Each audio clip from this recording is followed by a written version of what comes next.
तारीख थी 16 मार्च 1878। ब्रिटिश सरकार ने पास किया एक ऐसा कानून जिसका मकसद था भारतीय अखबारों को चुप कराना। नाम था वर्नाकुलर प्रेस एक्ट।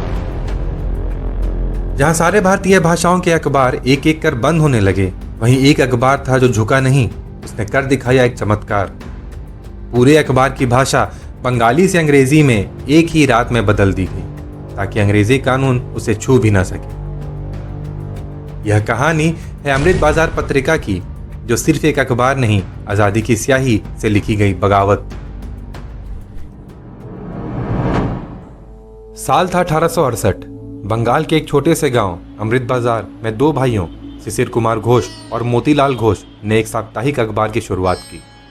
उद्देश्य ना मुनाफा ना प्रचार, बस एक मकसद, ब्रिटिश अन्याय के खिलाफ आवाज उठाना। जब ब्रिटिश अखबार भारतीयों को असभ्य कह रहे थे, अमृत बाजार पत्रिका आम भारतीयों की पीड़ा, किसानों की कहानी और सच्चाई को उजागर कर रहा था। धीरे धीरे यह अखबार बंगाल ही नहीं, पूरे भारत की आवाज बन गया और फिर ब्रिटिश सरकार डरने लगी। 1870 के दशक के अंत तक भारतीय भाषाओं के अखबार तेजी से लोकप्रिय हो रहे थे। वे सच्चाई लिखते थे, सरकार की आलोचना करते थे और आम जनता तक सीधा संदेश पहुंचाते थे। ब्रिटिश सरकार को सबसे ज्यादा डर इस बात से था कि ये अखबार जनता को जगाने का काम कर रहे थे। और तभी वायसराय लॉर्ड लिट्टन ने लाया एक काला कानून, वर्नाकुलर प्रेस एक्ट 1878। इस कानून के तहत भारतीय भाषाओं के अखबारों पर सेंसर लगाया जा सकता था, प्रेस जब्त की जा सकती थी, संपादकों को बिना मुकदमे के जेल में डाला जा सकता था। लेकिन यह कानून अंग्रेजी में छपने वाले अखबारों पर लागू नहीं होता था।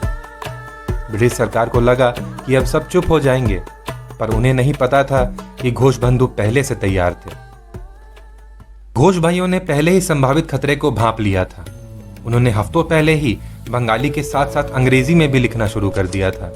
प्रिंटरों को ट्रेन किया गया, रिपोर्टर अंग्रेजी में खबरें तैयार करने लगे। और फिर 16 मार्च 1878 की रात जब यह कानून पास हुआ, अमृत बाजार पत्रिका ने पूरा संस्करण अंग्रेजी में छाप दिया। बंगाली हटा दी गई, लेआउट बदले, टाइप सेट किए गए, लेख दोबारा लिखे गए और अगली सुबह ब्रिटिश सरकार के होश उड़ गए।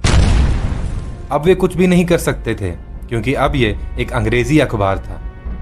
कानून का तोड़ एक ही रात में ढूंढ लिया गया था। इसके बाद अमृत बाजार पत्रिका पहले से भी ज्यादा तेज और निर्भीक हो गई।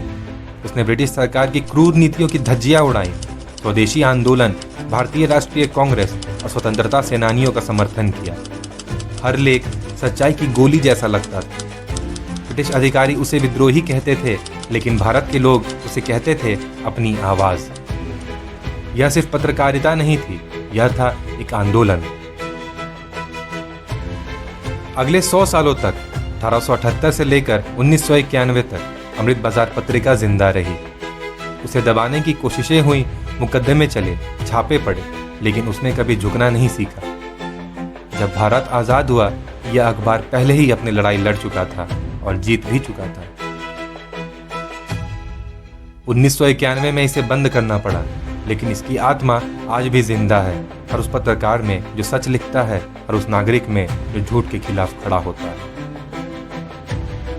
सोचिए, एक ऐसा अखबार जिसने एक साम्राज्य को अपनी कलम से चैलेंज किया।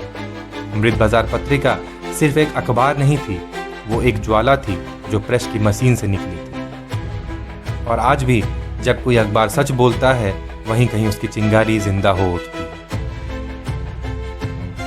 अगर ये कहानी आपको गर्व से भर गई तो इसे शेयर कीजिए, और ऐसी ही भूली हुई कहानियों के लिए देसी हिस्ट्री सिंप्लीफाइड को सब्सक्राइब जरूर कीजिए।